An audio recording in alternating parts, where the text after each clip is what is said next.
আসসালামু আলাইকুম, বিসমিল্লাহির রহমানির রহিম। আমার ছেলে এখন বলতেছে রাত্র 10:30 বাজে, আম্মু ভাত খাবো না, আমাকে অন্য কিছু বানায় দাও। তাই আমি বলছি কি খাবা।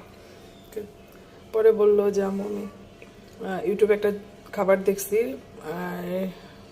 দিয়ে রুটি দিয়ে, পাউরুটি দিয়ে, সসেস দিয়ে, ডিম দিয়ে বানায়। তো আমাকে বললো সেই রকমই বানানোর চেষ্টা করতেছি। তো সবাই আমার সাথে থাকেন। এখানে আমি কি কি নিয়েছি সেগুলোকে দেখাচ্ছি আপনাদের। এখানে নিয়েছি চিজ, পাউরুটি স্লাইস করে কেটে নিয়েছি, সসেসটা কেটে নিয়েছি। এখানে আছে গোলমরিচ, এটা আছে ডিম ফিট করে রাখছি, আর এখানে আছে টমেটো সস। তো এখন আমি এগুলো দিয়ে আগে রেডি করি। তো আমার সাথে থাকেন সবাই। আমি কিভাবে রেডি করছি সেটাও দেখাচ্ছি। পাউরুটির ভিতরে সস দিছি, সেই সাথে হলো চিজ দিছি। এখন আমি সসেসটা দিয়ে দিব, দেন এইভাবে পেঁয়াজ দিয়ে, তারপর ডিমে চুপ দিয়ে, বেডগামে লাগিয়ে তারপর আমি ফ্রাই করবো এটা। তো আমি এগুলা এভাবে রেডি করতেছি।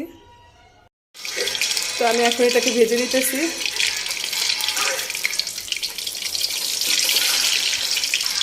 যেটা করে নিচ্ছে।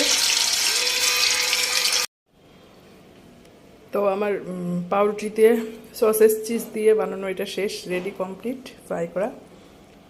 তবে আমি একটা এখন খেয়ে দেখলাম, এত টেস্ট হয়েছে, আলহামদুলিল্লাহ, খুবই ভালো হয়েছে। তো এখন এটা আমার ছেলে খাবে গরম গরম। তো সবাই ভালো থাকেন, সুস্থ থাকেন, আর আমার জন্য দোয়া করবেন। আমার চ্যানেলটাকে সাবস্ক্রাইব করে দিয়ে লাইক, কমেন্ট, শেয়ার করে দেবেন। তো আজকের মতো এখানে রাখতেছি। আসসালামু আলাইকুম, আল্লাহ হাফেজ।